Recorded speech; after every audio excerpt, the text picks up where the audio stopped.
Beloved, welcome.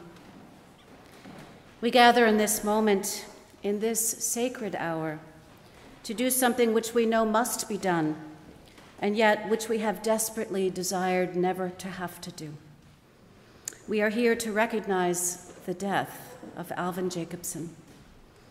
In the years leading up to this occasion, somehow we never actually visualized this moment, this need to be together, this recognition that his illness finally did get the best of him, despite his incredible energy, his optimism, and his advanced planning. There are some things even Al could not prepare for, and the way that our hearts are hurting in this moment is one of those things. In this sanctuary, which is decorated by the flags inspired by his commitment to help us all create more joy in our lives, we will choose first to mourn. We will miss Al's presence, his humor, and his deep-seated thirst for justice. And then, my friends, we will celebrate. We will recognize his journey. We will witness his family's love. We will hear of his quest to make this world a better place.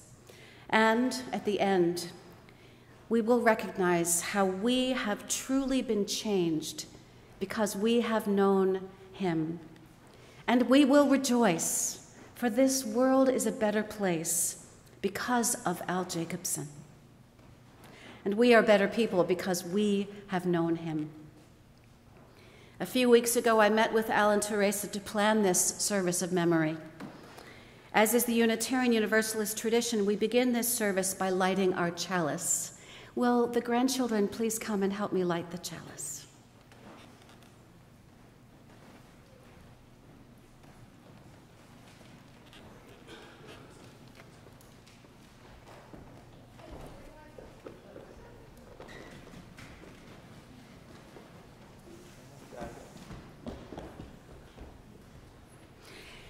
Will you please join hands as I read the words which Al chose?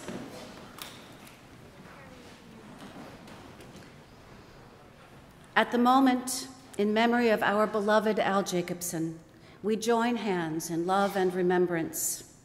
A link has been broken in the chain that has bound us together, yet strong bonds of home and love hold us to one another.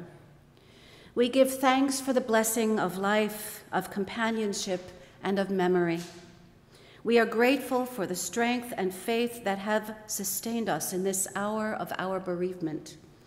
Though sorrow lingers, we have learned that love is stronger than death. Though our loved one is beyond our sight, we do not despair. For we sense our beloved in our hearts as a loving presence. Sustained by words of faith, comforted by precious memories, we kindle the chalice in remembrance.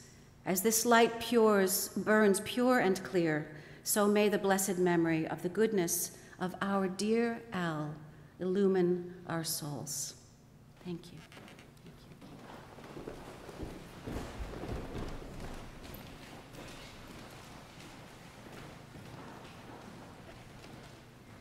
Will you please join with me in prayer? O Spirit of hope and healing, we gather in your presence because we don't know what to do with our hearts in this time of loss. Holy One, we call you by many names, each one of them unique to our understanding of who and what you are. We are here together on this day, trusting in your presence and in your great love. Be with us now at this time, that we might be empowered by your strengthening presence. May the living energy of compassion open us to the healing that comes when we give ourselves permission to grieve. We come together from the diversity of our grieving to gather in the warmth of this community. May we hold fast to the conviction that what we do with our lives matters, and that the strengths of our connections will carry us through our most difficult times. we bear stubborn witness to the belief that in times of sadness, there is room for laughter, and in times of darkness, there will always be light. Amen. Will you open your order of service to the 23rd Psalm and let us read that together? The Lord is my shepherd, I shall not want. He maketh me to lie down in green pastures. He leadeth me beside the still waters. He restoreth my soul. He leadeth me in paths of righteousness for his name's sake. Yea, though I walk through the valley of the shadow of death, I will fear no evil, for thou art with me. Thy rod and thy staff, they comfort me. Thou preparest a table before me in the presence of mine enemies. Thou anointest my head with oil. My cup runneth over. Surely goodness and mercy shall follow me all the days of my life, and I will dwell in the house of the Lord forever. Amen. I'd like to invite David, Mark, and Jackie to come up and join me up here. No, I'm sorry. I'd like to ask Helen Conlon to come up and share a reading.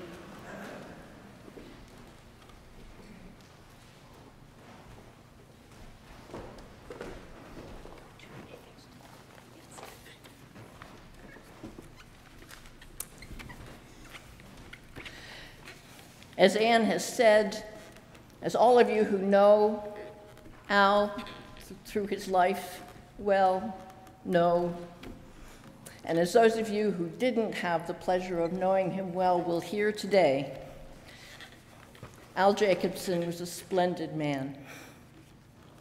In spite of his own deep humility, we all know, that he has contributed invaluably to all the lives he touched.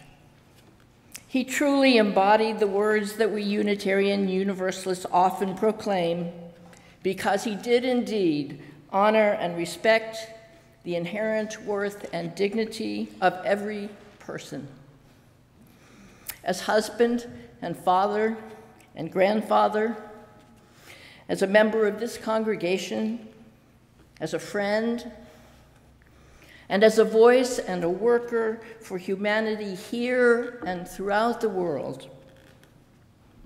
Among the readings Al had saved in recent years is a poem by Yehuda Amichai, a world-renowned Israeli poet, a poem called A Man in His Life, in translation from the Hebrew. A man doesn't have time in his life to have time for everything. He doesn't have seasons enough to have a season for every purpose. Ecclesiastes was wrong about that. A man needs to love and to hate at the same moment, to laugh and cry with the same eyes, with the same hands to throw stones and to gather them, to make love in war and war in love, and to hate and forgive and remember and forget, to arrange and confuse, to eat and to digest what history takes years and years to do. A man doesn't have time. When he loses, he seeks. When he finds, he forgets. When he forgets, he loves. When he loves, he begins to forget. And his soul is seasoned. His soul is very professional. Only his body remains forever an amateur. It tries and it misses, gets muddled, doesn't learn a thing, drunk and blind in its pleasures and its pains. He will die, as figs die in autumn, shriveled and full and sweet. The leaves growing dry on the ground, the bare branches, pointing to the place where there's time for everything.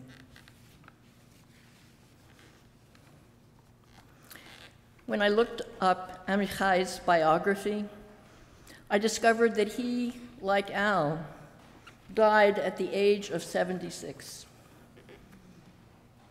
Let us know that, like Amichai's poems, Amichai's legacy, what may seem at the moment like the bare branches of Al's life, left by his death, live on in us to inspire us, live on in the world to blossom and bear fruit in the generations to come. Let us rise as you are able and join in singing The Leaf Unfurling, printed in the order of service.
Will David and Mark and Jackie come forward, please?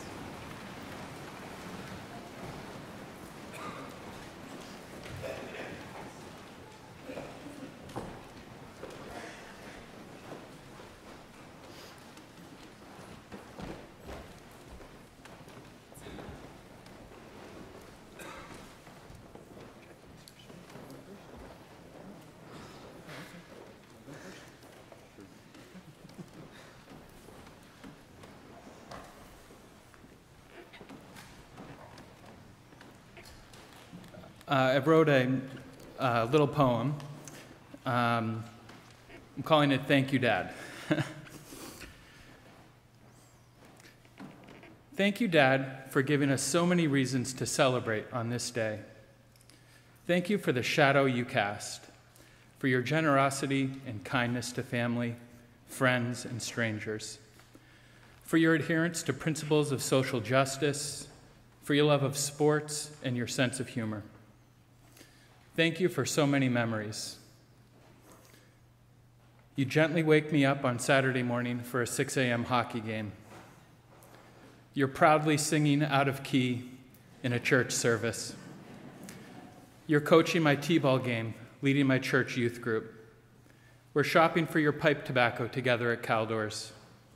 We're driving down the main turnpike. The radio signal is spotty at best, but through the crackling of the car speakers, we hear Dave Henderson hit an improbable and epic home run. That same year, you drive us to Philadelphia for the Amnesty International rock and roll concert. Thank you for bringing me to Fenway Park, to Red Sox games, to the Boston Garden for Celtics and Bruins games, to the old Sullivan Stadium to see the Patriots play. Thank you, Dad, for teaching me that you can change the world by writing a letter. It's my obligation to respect everybody, that even if hard work doesn't guarantee success, you should work hard anyway, that there's nothing to fear about people who are different than me. Thank you for following your heart when you fell in love with Mom, and for falling in love with the island and culture she came from, and for ensuring that love was instilled in your children too.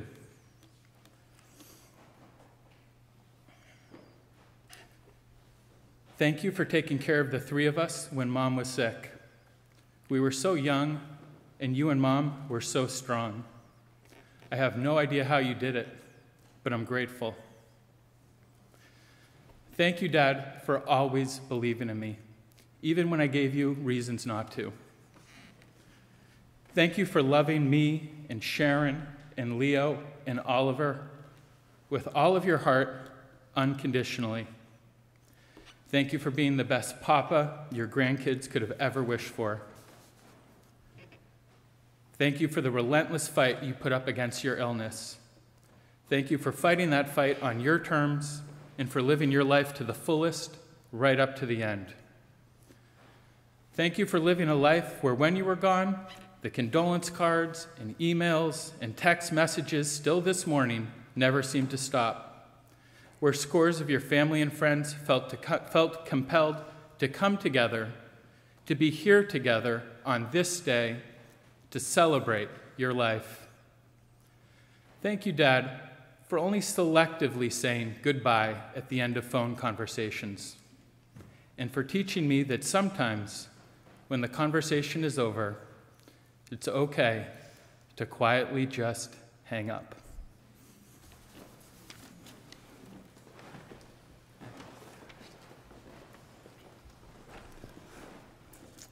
For those of you who don't know me, I'm David Jacobson, the oldest son of Al.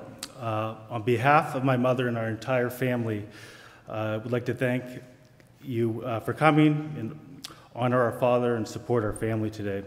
We'd like to thank our family and friends for not only being here today, but also for the assistance, encouragement, and strength you've provided over the last 4.5 years. My dad said many times before, and I'm sure many of you heard it, but it bears repeating. The love and compassion of so many gave our dad incredible strength and helped him throughout his sickness. Mom, special recognition to you. You were there for every doctor visit, every test, every 911 call, and every sleepless night. Dad was so appreciative of your love and caring throughout your marriage, and especially in those last few years. Your efforts were simply remarkable. Thank you. My dad was my personal mentor, my teacher, my motivator, my inspirator, my nutritionist, and my fitness coach. Clearly, he left some things undone, and I've got some work to do. The list goes on in what he did for us. He viewed his role as a parent as an active one throughout our lives, not just when we were younger. One of my favorite parenting stories was from my teenage years, though, and highlighted our dad's ability to be self-deprecating. On a family vacation to Puerto Rico, I developed this fascination with casinos.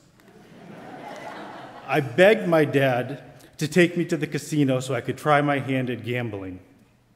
On the final night, he finally relented. He told me he was taking me there to teach me a lesson. The house or the casino always wins. On the way out the door, my mom just kind of happily says to us, "Play my favorite number for me at the roulette table." So we go to the casino. I'm just starting to get my blood pressure going. The first thing my dad does is he plays the number for my mother, and it hits. He's frantically grabbing the chips. I'm not really sure what's going on, and then he starts heading for the cashier. And I'm in tow, saying, "What happened to the lesson you were going to teach me?" So he stops, he puts his hand on my shoulder, and he says, "Sometimes you're just dead wrong as a parent. The life lesson has changed. The new lesson is get out of the casino when you're ahead.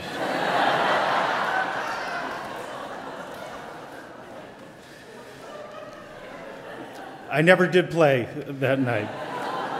As I struggle through challenges of raising my own 3 kids, I often think back to this story and remind myself, you will not always get parenting right, but having a sense of humor about it will help you get through it.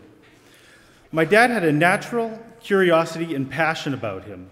There was never a family gathering where I did not see he had cornered someone, was asking a question, or getting details on a story or an update on their lives. I personally would often go into a conversation with my dad thinking I knew this subject cold and could answer any question he would throw at me. Usually, though, his curiosity outwitted me, and I left the conversation questioning my real knowledge of the subject and needing to research something more clearly. I will always remember, though, his curiosity from a meaningful trip we took together to Russia. My dad accompanied me on my 3rd and final trip to Moscow to adopt our 3rd child, Alex. This was my 5th trip to Russia, between this adoption and a previous trip for our middle child. And I had survived with a basic Russian-English translation book, and frankly, more directly relied on a translator that was with us at all times. That was not the approach my dad was going to take. He went and embraced his curiosity, started taking Russian lessons, researched Russian culture, and showed up at the airport with flashcards and these Russian words he was going to study. I kind of scratched my head and thought this isn't necessary, but wasn't going to discourage him. The whole time on the plane, he's going through the flashcards. We make it to Moscow. We go to the orphanage for our first meeting with Alex.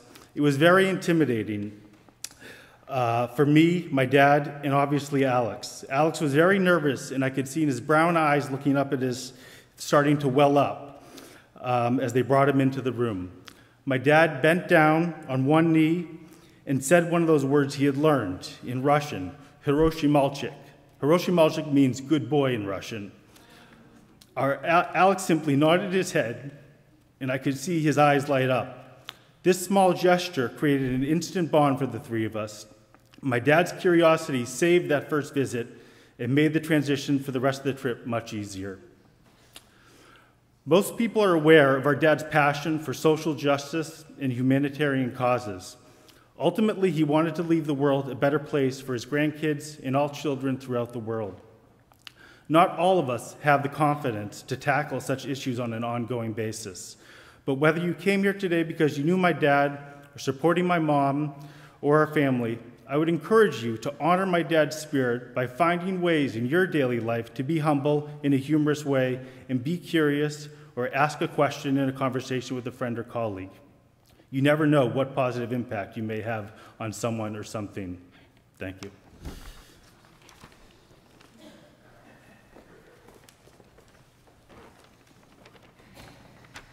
This is a message that my father wrote to his grandchildren. To Charlie, Sasha, Alex, Leo, and Oliver. My wish for you is that you will be happy and live a joyful life. You will follow your passions and dreams, that your journey will be guided by a sense of self-integrity, spiritual belief, and respect and dignity for others. That you will reach out for love and support of your family and friends, that you will face the inevitable adversities and challenges of life with your own resilience, persistence, and encouragement from others, and that you will strive to make a better life for others in need, for social justice, and your own children and grandchildren that will follow. Love, Papa.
like to invite Judy to come forward.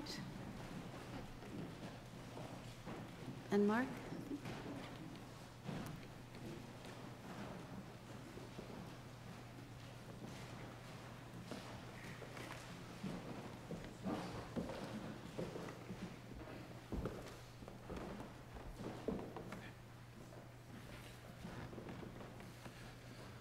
My Uncle Bill, Dad's big brother, couldn't be here today, and he asked me to read the following to you all. Greetings, Bostonians and dear friends and family of Al. I am both incredibly sad and sorry that I'm not able to be there with all of you on this day to celebrate Al's life. I was planning to be there not only to honor his life and be in company with all those who knew and loved him, but to support his wonderful wife, Teresa, his beautiful family, and of course, my dear sister and Alvin's twin, Judy. Unfortunately, I'm personally dealing with an illness myself. About 2 days before Al passed, I wrote him a letter that was read to him. I would very much like to share that letter with all of you now. Dear Al, how do you tell a brother you've been close to all of your life how much he means to you? A flood of memories come back to me. I see us growing up in Salem as kids, having great times together. Now we can laugh at student lawn mowing, the Army-Navy store, and all the other crazy adventures we had. But in the instances where we joked or fought with each other, there was always that inseparable bond between us. We were brothers. Somewhere along the way, I stopped thinking of you as my little brother and realized that you were truly the big brother, someone I admired and looked up to. Someone I could always count on being able to talk to about my problems and get your good advice and clear thinking, or just an understanding ear to listen. I've learned so many things by example from you. I value your humor, intellect, independent thinking, perseverance, the wonderful life you created, and the positive influence you've had on others. I admire your relationship with Teresa. You picked a winner in her, with David, Mark, and Jackie, and the grandchildren. The close friends you've made and kept through the years, your influence on world causes, and your innovative contributions in business. And of course, the courageous way you've approached your illness. That, in particular, says a great deal about you. But it's typical of the way you approach life, head-on, without blinders. I was so impressed when I visited recently with the number of close friends you have and the high opinion they all have of you. Obviously, feelings that were developed from years of building a relationship. I think you combine the best attributes of mom and dad: caring, sensitive, and understanding, but firm, focused, and persistent. They would be very proud of you. And then Uncle Bill's memories continue. Al asked me in his planning of his memorial that I share some childhood stories with all of you. Al and I were very fortunate in our deepening of friendship, love, and admiration. And to be honest, after I share these couple of stories with you, you will see that it was truly my fortune that as we matured, my little brother shared these mutual feelings with me. Magician's assistant. Al was my magician's assistant. Our most famous trick was the sword cabinet. Not having a sword cabinet, we used a cardboard box. And not having swords, we used curtain rods. Al would get into the box, assume strategic position so as to avoid the curtain rods, and I would put curtain rods into the cabinet. He would fake screams as if I had hit him, and all the while, he knew exactly where the curtain rod was hitting so he could duck it. We did this trick for neighborhood kids and friends. It worked pretty well, but we hadn't done it in a while, and Al had put on a little weight.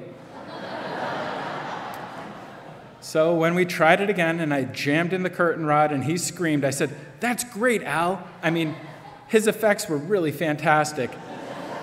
"No," he yelled, "you really hit me." I think you can probably guess that was the end of our sword cabinet trick. We knew Al was brilliant from a young age. He was always known around the house as the professor, but sometimes his brilliance didn't carry through to ordinary matters. For example, he was the only one in our family that had to take a notebook and pen to follow the Perry Mason plot line on TV. He often didn't say much, but when he did say something, we knew he had thought about it. I believe that it may have had something to do with Al's reflective nature. When we were about 12 and 10, I told my little brother that I had read in a magazine that we only had 1 million words to say in our entire lives, after which our vocal cords would disintegrate. Being quite calculating even at that young age, with the intent of economizing on words, for the next 2 weeks he walked around with a paper and pen and wrote things down that he wanted to tell people. I finally relented and shared with him that this had only been a joke. Yeah, you can imagine how that went down. So you can see I am the lucky one, lucky that he did decide eventually that he not only liked me, but cared for me, both as a friend and a brother. I will miss my frequent calls to him immeasurably, and in time will be able to laugh more than cry. I request that all of you, his dearest friends, hold his loving close to you in your time of sadness and challenge experienced by his loss. At the same time, that you celebrate and embody his fierce passion for change and strength and commitment. In concluding my thoughts on Al, I believe that my brother left an easy way for us to remember him.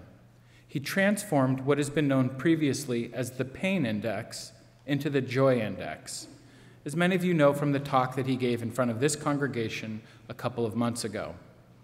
So I propose the following. Let's remember Al whenever we see a joyous moment in our lives, because that's the way he would really like to be remembered. My love and thoughts are with all of you today in spirit.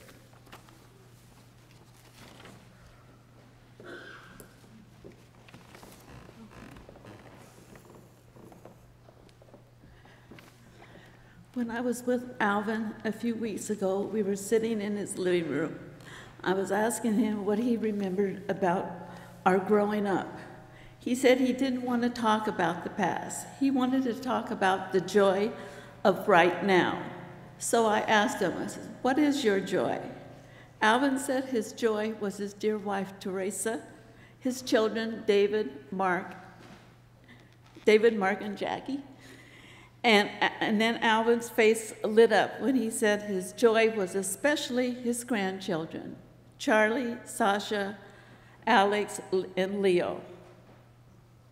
Alvin asked me what my joy was right now. I responded just by being there with him and sharing the love of his family. I know Alvin would feel joy today, seeing many people here to celebrate his life and provide support for his family. Alvin was my twin brother, and I was always grateful for. He supported and encouraged me when I needed it most.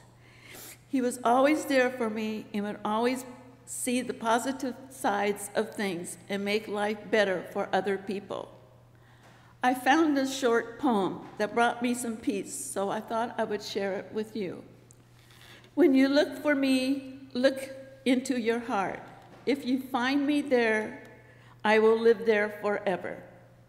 Alvin, you are a great family member, friend, and papa. You will always be my brother, and you will always be in my heart, and I will treasure our life memories. So please, everyone, think of what brings you joy, and hope your joyful memories bring some smiles to you in your days. Till now and till then, till I see you again, Alvin, I will love you forever.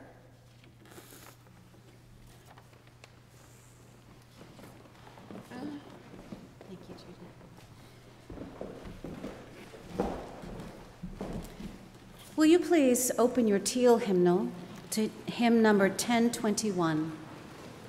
And let us rise in body or in spirit and join in singing, Lean on Me.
This is hard. Al and I have known each other for almost 40 years. We met in this congregation as Unitarian Universalists of Jewish background, or Junitarians, as we sometimes called ourselves.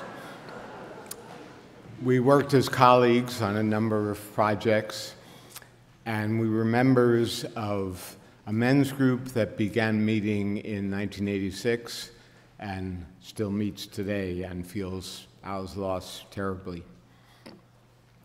An aside about that men's group, there were three of us Junitarians in that group, Al and I and Larry Prusak. And we were always startled that the fellow members of the group, who were mainly Protestant engineers, always seemed interested in fixing or building something, activities that none of us had any experience or interested in. And we ended up saying, engineers think that every problem has a solution. Jews know that every solution has a problem.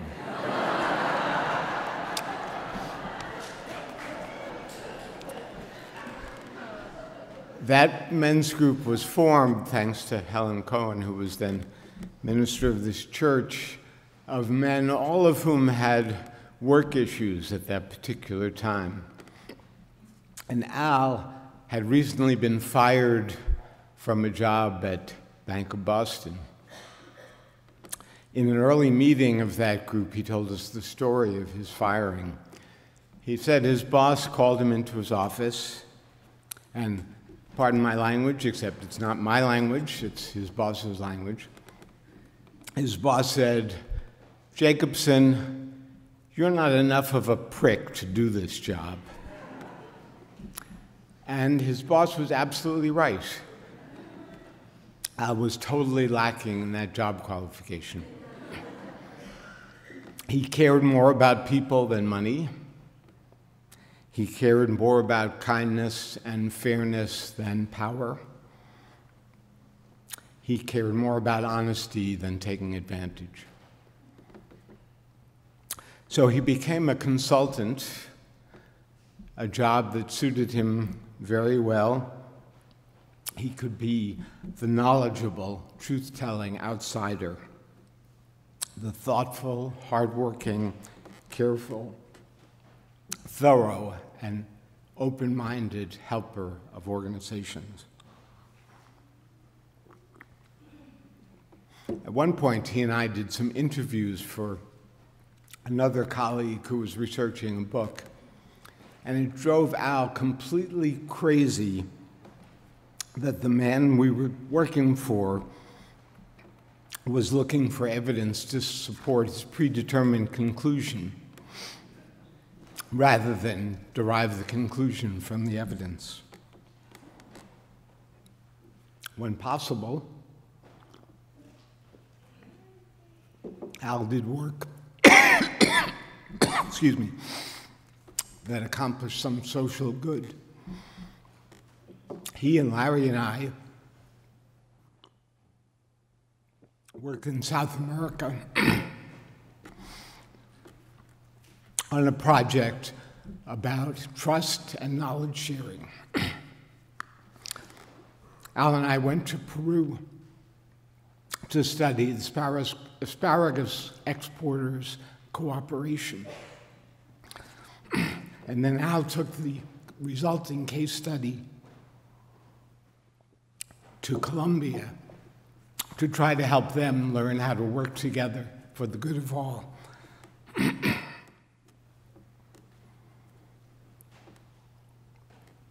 Many people have already spoken this morning about Al's caring and his work as a social activist. As you know, he spent many years working for Amnesty International, developed personal relationships with some of the prisoners he supported, and ran the annual Amnesty letter writing campaign here. He was one of the founding members of Communities Without Borders, which supported AIDS orphans in Zambia. He also was very active more locally. When Alan Dalbaum, a member of this congregation, had to go into Boston for frequent radiation treatments, he organized the men's group into a group of drivers to save Diane, the work of having to do it all the time. And I'm sure there were many, many other things that he did that we don't know about. A few weeks before he died, Al asked me to speak at the service, and of course I told him I'd be honored to do that. Then he said, "What are you going to say?"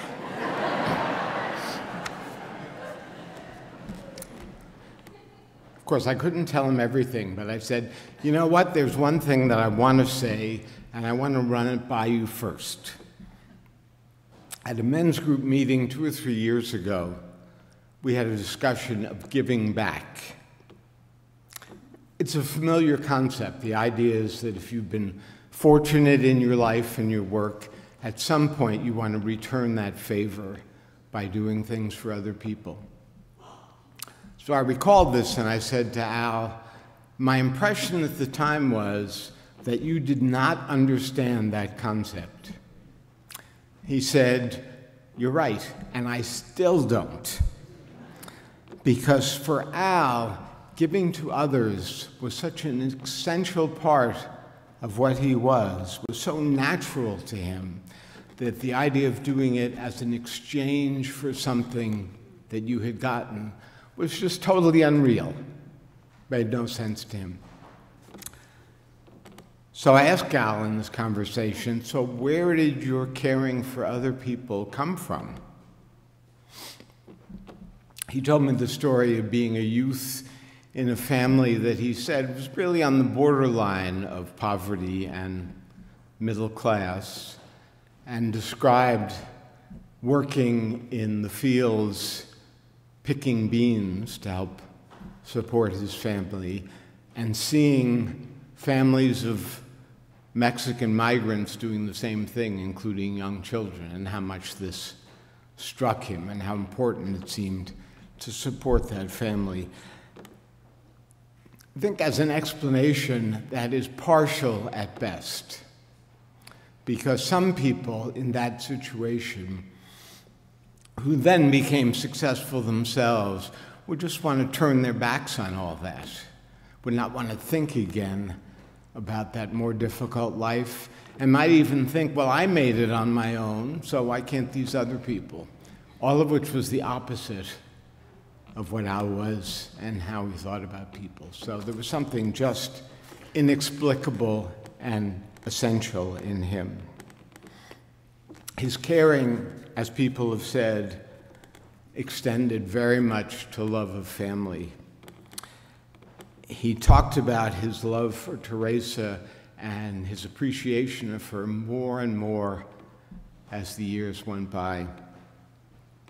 He loved and appreciated David, Mark, and Jackie, especially when he could stop worrying so much about how they were going to turn out.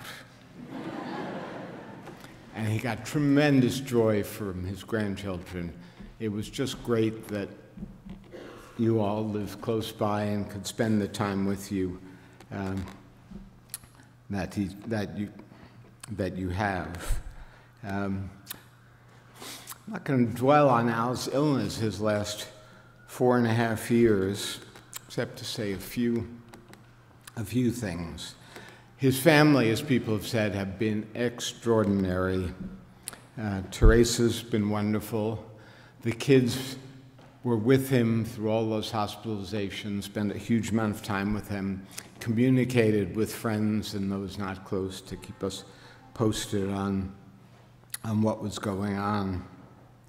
And also, as people have said, Al is an astonishing model of how not to be defined by illness, of how not to become your illness, no matter how serious it was. It's a model I think will be very hard to emulate, but I and many others who've seen it think about that as something we would strive to achieve. For the 4.5 difficult years, He remained tremendously engaged with the world, active, learning, doing, thinking, conversing. When I visited him, and when other friends visited him recently, he would thank us for coming. And that just seems so ridiculous, because it was such a pleasure to spend time with him. It really was a joy, to use that word that has already been spoken. And it's already been mentioned, Al at the Last Voices on the Green gave a wonderful talk about love and love rather than pain, the most moving possible talk. And he created the Joy Project for this church, which occurred during the month of April, focusing so much on joy during his last days. The flags are certainly one indication of that, and there's a collage over there of joyful moments, tremendously focused on this. And I'll tell you something, no matter how sick he was, Al was not going to die before that Joy Project happened. One tiny and amazing indication of Al's engagement right to the end. Teresa reported to me on Al's very last days, when he was so tired and so weak and needed help just to walk around the apartment. At the end of one of those difficult days, he said to Teresa with some surprise, "I didn't do anything today."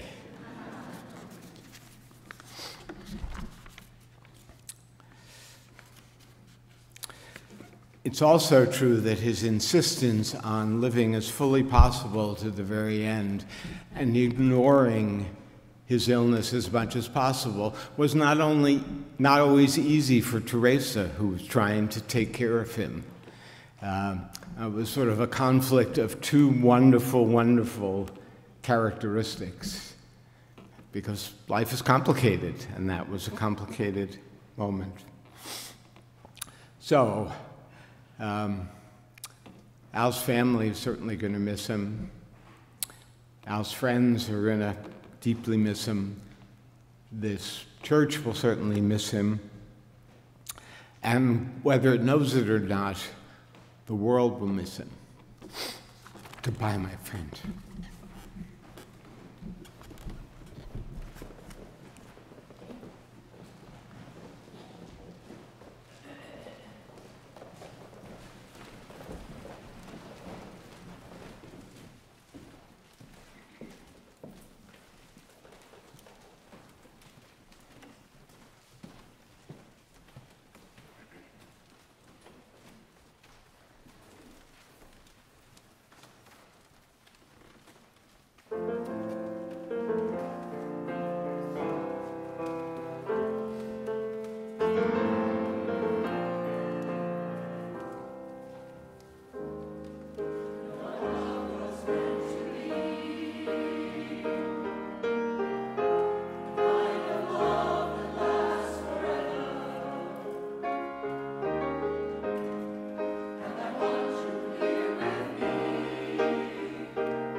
Thank you, choir, for singing one of Al's favorite songs. He apparently only had 2 songs on his phone, and that was one of them.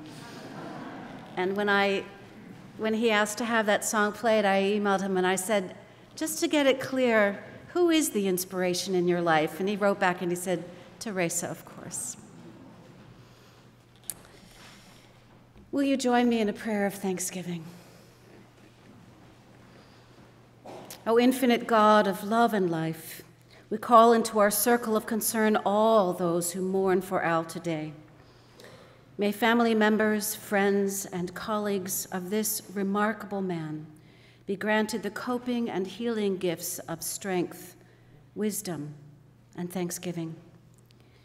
May we know strength to endure the pain of this loss, wisdom to find meaning and purpose in the design of life, and thanksgiving for having known someone who has filled our lives and enriched our common world in so many ways, with thought and deed, with laughter and love.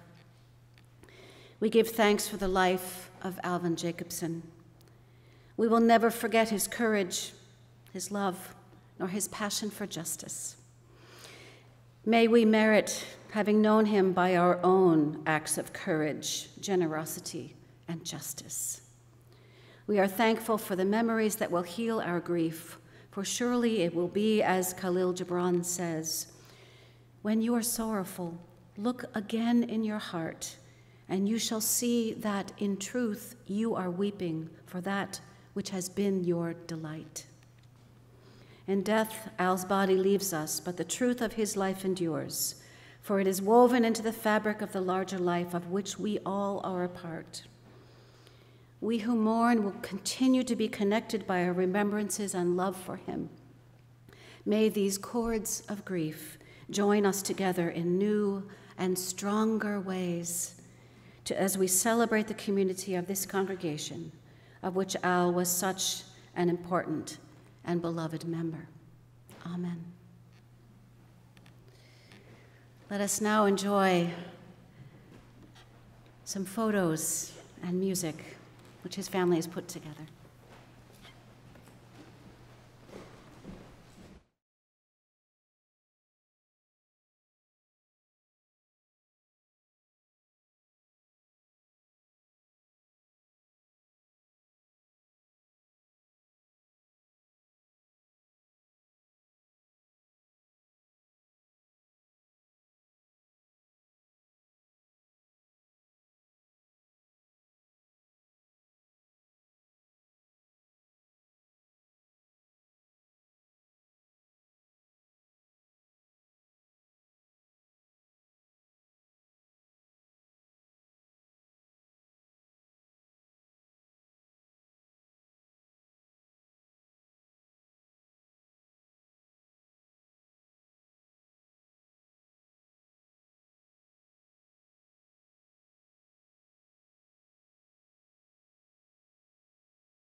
Will you please rise as you are able as we conclude this service of remembrance and affirmation for the life of Al Jacobson. Humbly we stand in the face of death, and confidently we stand with life. Our strength is the strength of many. Indeed, it is the strength of humanity throughout all time, because we share one fate and one great compassion. May understanding go with us and peace too, that we may live together in charity, compassion, peace, and joy. In this spirit, let us, individually and together, go forth to live and to love and to serve. Amen. You may be seated.